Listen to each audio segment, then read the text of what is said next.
Hi namaste, welcome back to my channel Meenchera. Forex മാർക്കറ്റിൽ സ്കാൽപ്പിങ്ങിന് എങ്ങനെ ട്രേഡ് എടുക്കാം, അതേപോലെ സ്കാൽപ്പിങ്ങിൽ എന്തൊക്കെ കാര്യങ്ങൾ ശ്രദ്ധിക്കണം, അതിൽ കറക്റ്റ് സിഗ്നൽ എങ്ങനെ മനസ്സിലാക്കാം, സൈഡ് വേസ് എങ്ങനെ ചെയ്യും മനസ്സിലാക്കാം എന്നുള്ളതിൻ്റെ ഫുൾ ഡീറ്റെയിൽസ് ഇന്ന് കിട്ടിയ ട്രേഡാണ്.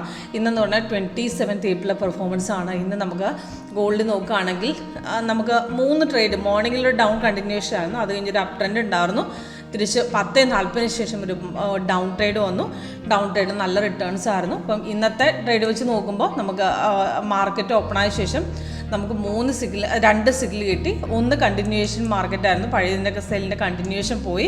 അവിടെ ചെറിയ ഡൗൺ ഇറങ്ങിയതിന് ശേഷമാണ് പിന്നെ ഒരു അപ് ട്രെൻഡിലേക്ക് നമുക്ക് മാർക്കറ്റ് പോയത്. അവിടെ നല്ലൊരു ബൈ ആയിരുന്നു. ലാസ്റ്റ് വന്ന സെല്ല് 10:40 കിട്ടിയ സെല്ലാണ് നമുക്ക് മേളിൽ കൊടുത്തിരിക്കുന്നത്. സെല്ലിൻ്റെ റെഡ് കളർ ഡൗൺ ആരോ, റെഡിൻ്റെ ഇൻഡിക്കേഷൻ നമുക്ക് ഏത് സമയത്ത് വന്നു, ഏത് എൻട്രി പോയിൻ്റ്, ടാർഗറ്റ്. അപ്പോൾ സിഗ്നൽ വരുമ്പോൾ നമുക്ക് കൺഫർമേഷൻ, ഇപ്പോൾ ബൈ സിഗ്നലാണ് വരുന്നത്, ക്യാൻഡിൽ ഗ്രീൻ, താഴെ ഗ്രീൻ വരണം. ഇവിടെ ഈ ക്യാൻഡിലൊരു ഹൈക്കാണ്, പെട്ടെന്ന് അടിച്ചു കയറിയതാണ്. കൺഫർമേഷൻ താഴെ കിട്ടി വന്നപ്പോഴത്തേക്ക് ഓൾറെഡി കയറി, ഇവിടെ എടുക്കാൻ പറ്റില്ല, തിരിച്ച് പിന്നെ ഇറക്കത്തിന്ന് പിന്നെ കയറുമ്പോഴേ എടുക്കുകയുള്ളൂ. റെസിസ്റ്റൻസ് രണ്ടാമത് ബ്രേക്ക് ചെയ്ത് കയറി ഇവിടെയാണ് ആക്യുറേറ്റ് ട്രേഡ് പോകുന്നത്. 4699 മാർക്കറ്റ് കയറി നല്ലൊരു അപ് ട്രെൻഡ് ആയിരുന്നു. അവിടുന്ന് നമുക്ക് റിട്രേസ്മെൻറ്റ് പോകും വരെ നമുക്ക് നോക്കുകയാണെങ്കിൽ 4728 വരെ മാർക്കറ്റ് കയറിയിട്ടുണ്ട്. നല്ലൊരു ട്രേഡായിരുന്നു. അത് തിരിച്ച് മാർക്കറ്റ് ഡിപ്പ് അടിച്ച് നമുക്ക് പിന്നെ ഒരു സെല്ല് വരികയായിരുന്നു. സെല്ല് പക്ഷേ കൺഫർമേഷൻ വന്നപ്പോൾ തിരിച്ചിറങ്ങി പ്രോപ്പർ ഡൗൺ പോയത് ഇവിടെ നിന്നാണ്. അപ്രോക്സിമേറ്റ് 4715 ട്രേഡ് പോയി. ഇപ്പോൾ നോക്കുകയാണെങ്കിൽ 47 നമുക്ക് 01 വരെ പോയിട്ടാണ്. തിരിച്ചിപ്പോൾ ശാലം മാർക്കറ്റ് ഒന്ന് 1 മിനിറ്റിൽ നമുക്ക് ബുള്ളിഷ് വന്ന് തിരിച്ച് കയറാൻ ശ്രമിക്കുന്നത്. അപ്പോൾ ട്രേഡ് ഇവിടെ വേണമെങ്കിൽ എക്സിറ്റ് ചെയ്യാം. താഴെ നോക്കുകയാണെങ്കിൽ റെഡ് തന്നെയാണ്, അപ്പോൾ നമുക്ക് സെല്ലിൻ്റെ ഇൻഡിക്കേഷൻ തന്നെയാണെന്ന് മനസ്സിലാക്കാം. പക്ഷേ ചെറുതായിട്ട് മാർക്കറ്റ് റിവേഴ്സ് പോകാൻ ശ്രമിക്കുമ്പോൾ ട്രെൻഡ് റിവേഴ്സ് ആകുന്നതായിട്ട് നമുക്ക് കാണാൻ പറ്റും.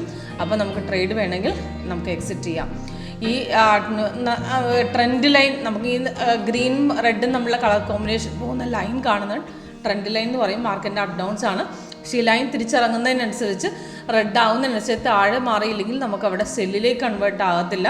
പക്ഷേ ഇവിടെ ട്രേഡ് വേണമെങ്കിൽ എക്സിറ്റ് ചെയ്യാം. തിരിച്ച് ചില സമയത്ത് കയറുകയും ചെയ്യും, അവിടുന്ന് റിട്രേസ്മെൻറ്റ് പോകാൻ സാധ്യത. അതുകൊണ്ടാണ് കൺഫർമേഷൻ കറക്റ്റ് അവിടെ കിട്ടാത്തത്. അതിനെ പുൾ ബാക്ക് എന്ന് പറയാം. അപ്പം ഇവിടെ നമുക്ക് നോക്കുകയാണെങ്കിൽ ഇവിടെ ഇത്രയും ഡൗൺ ഇറങ്ങി തിരിച്ച് മാർക്കറ്റ് കയറി, കുറച്ചൊന്ന് കയറി താഴെ ഇവിടെ ബ്ലൂവും വന്നു, താഴെ റെഡും ആണ്. അപ്പം നമുക്കിതൊരു പുൾ ബാക്കാണ്. നമുക്ക് തിരിച്ച് ബൈ ട്രേഡ് അല്ല, റിട്രേസ്മെൻറ്റ് തിരിച്ചിറങ്ങാം. അപ്പോൾ ഈ മേളിൽ നിന്ന് നമുക്ക് ഇറങ്ങി സപ്പോർട്ടിനെ കട്ട് ചെയ്യുമ്പോൾ അവിടെ അടുത്ത ട്രേഡാണ്, നമുക്ക് അടുത്ത ട്രേഡ് എടുക്കുന്ന അവസരം. ആ സമയത്ത് റീ എൻട്രി നമുക്കിവിടെ തരും. ഇല്ലെങ്കിൽ നമുക്ക് സപ്പോർട്ടിനെ കട്ട് ചെയ്യുമ്പോൾ ഈ ബ്ലൂ കളർ സ്റ്റാറിനെ ബ്രേക്ക് ചെയ്യുമ്പോൾ നമുക്ക് എടുക്കാം. അപ്പോൾ ഇവിടുന്ന് റെസിസ്റ്റൻസ് ബ്രേക്ക് ചെയ്താണ് കയറിയിരിക്കുന്നത്. അവിടുന്ന് രണ്ടാമത് പിന്നെയും തിരിച്ച് ഇവിടുന്ന് പിന്നെയും കയറി. അപ്പോൾ ഇവിടെയൊക്കെ നമുക്ക് എക്സിറ്റ് ചെയ്യണമെന്നില്ല, പക്ഷെ താഴെ ഹോൾഡ് ചെയ്യാം. അല്ലെങ്കിൽ പ്രോഫിറ്റിലാണ് നിൽക്കുന്നത്, എക്സിറ്റ് ചെയ്തിട്ട് തിരിച്ചിറങ്ങി ഇറക്കത്തിൽ നിന്ന് പിന്നെ കയറുമ്പം എൻട്രി എടുത്താൽ മതി. ഇതുപോലെ തന്നെയായിരുന്നു ഇന്നത്തെ നിഫ്റ്റിയുടെ മാർക്കറ്റ്. ഇന്നത്തെ നിഫ്റ്റിയുടെ നോക്കുകയാണെങ്കിൽ ഇന്നത്തെ നിഫ്റ്റിയുടെ നമുക്ക് കണ്ടിന്യൂവേഷൻ മാർക്കറ്റായിരുന്നു. നമുക്ക് കണ്ടിന്യൂവേഷൻ മാർക്കറ്റ് എന്ന് പറഞ്ഞാൽ അപ്പൻ്റെ മോർണിംഗ് കയറി ഗ്യാപ്പിൽ കയറി ഓപ്പണായി തലേദിവസം കണ്ടിന്യൂവേഷൻ പോയി തിരിച്ചിറക്കത്തിൽ നിന്നൊരു ട്രേഡ് നമുക്ക് എടുത്തു. അവിടുന്ന് 1 മിനിറ്റിൽ കറക്റ്റായിട്ട് ആ ഇൻഡിക്കേഷൻ തന്നിട്ടുണ്ട്. അത് കഴിഞ്ഞ ശേഷം പിന്നെ മാർക്കറ്റ് ഇറങ്ങി. പക്ഷേ ഇവിടെ ഒരു ഡൗൺ സ്ട്രോങ് അല്ല, അവിടെ നിന്ന് മിനിറ്റ് വൈസ് നമ്മൾ ട്രേഡ് എടുത്തു. സെല്ലും കൺഫേം ആയില്ല. നമുക്ക് ഇവിടെയൊക്കെ ഷോർട്ട് അടിക്കാനുള്ള പോസ്റ്റ് ഉണ്ടായിരുന്നു. 5 മിനിറ്റ്സിൽ അവിടെ സെൽ ഇല്ല, സെൽ കൺഫർമേഷൻ ഇല്ല, സെല്ല് സ്ട്രോങ് അല്ല എന്ന് പറഞ്ഞിട്ടുണ്ട്. തിരിച്ച് മാർക്കറ്റ് കയറുമായിരുന്നു. നമ്മുടെ സോഫ്റ്റ്വെയറിൻ്റെ പ്രത്യേകത എന്ന് പറഞ്ഞാൽ ഫേക്ക് ട്രേഡ് അവോയ്ഡ് ചെയ്യാം. കറക്റ്റായിട്ട് നമുക്ക് ട്രേഡ് സ്ട്രോങ് ആണോ സ്ട്രോങ് അല്ല തിരിച്ച് കയറുമോ എന്ന് കറക്റ്റായിട്ട് ഐഡൻറ്റിഫൈ ചെയ്യാൻ എളുപ്പമാണ്. അതിൻ്റെ എക്സാമ്പിൾ ഇന്നത്തെ ട്രേഡും നമുക്ക് പഴയ കണ്ടിന്യൂവേഷൻ നേരത്തെ ട്രേഡും തമ്മിൽ കമ്പയർ ചെയ്താൽ മനസ്സിലാവും. ഈ നിഫ്റ്റിയുടെ നമുക്ക് ട്രേഡ് നോക്കിയാൽ ലാസ്റ്റ് വന്ന സെല്ല് പ്രകാരം നമുക്ക് കൺഫേം അല്ല, അതിന് മുമ്പ് വന്ന സെല്ല് നോക്കിയാൽ കറക്റ്റ് കൺഫേംഡ് ആണ്. നമുക്ക് ഇതിനു മുമ്പ് വന്ന ട്രേഡ് ഈ പാസ്റ്റ് പെർഫോമൻസ് ഒക്കെ എടുത്ത് നോക്കിയാൽ കാണാം. കഴിഞ്ഞ ആഴ്ചയിലെ പെർഫോമൻസ് ഒക്കെ നോക്കിയാൽ നിഫ്റ്റിയിൽ നല്ലൊരു ട്രേഡ്. ഇപ്പോൾ ഈ 2 ദിവസത്തെ കണ്ടിന്യൂവേഷൻ ഉണ്ടായിരുന്നു. അതിന് മുമ്പ് നോക്കുകയാണെങ്കിൽ മോർണിംഗിൽ തന്നെ ട്രേഡ് കിട്ടി. നമ്മുടെ സോഫ്റ്റ് അവിടെ കറക്റ്റായിട്ട് ഇൻഡിക്കേഷൻ തന്നിട്ടുണ്ട്. നമുക്ക് ഫേക്ക് ട്രേഡ് കറക്റ്റായിട്ട് അവോയ്ഡ് ചെയ്യാൻ പറ്റിയ രീതിയിൽ നമുക്ക് കറക്റ്റ് ഇൻഡിക്കേഷൻ തന്നിട്ടുണ്ട്. ഈ പാസ്റ്റ് പെർഫോമൻസ് കൂടിയാണ് ഞാൻ കാണിച്ചത്. നമ്മുടെ നിഫ്റ്റിയിലെ പെർഫോമൻസ് അനുസരിച്ച് നമുക്ക് ട്രേഡ് കറക്റ്റായിട്ട് പെട്ടെന്നൊരു ഡൗൺ സൈഡ് പോകുമെങ്കിൽ നമുക്ക് താഴെ കൺഫേം ആയില്ല, അതൊരു സ്കാൽപ്പ് ട്രേഡ് ആണ്, സഡൻ മൂവ് ആണ്, അതുകൊണ്ടാണ് കൺഫേം ആകാത്തത്. അപ്പോൾ അതേ സമയത്ത് നമുക്ക് മിനിറ്റ് വൈസും കൂടെ കമ്പയർ ചെയ്തിട്ട് ട്രേഡ് ചെയ്താൽ ആക്യുറേറ്റ് ആയിട്ട് ട്രേഡ് എടുക്കാൻ വളരെ എളുപ്പമാണ്.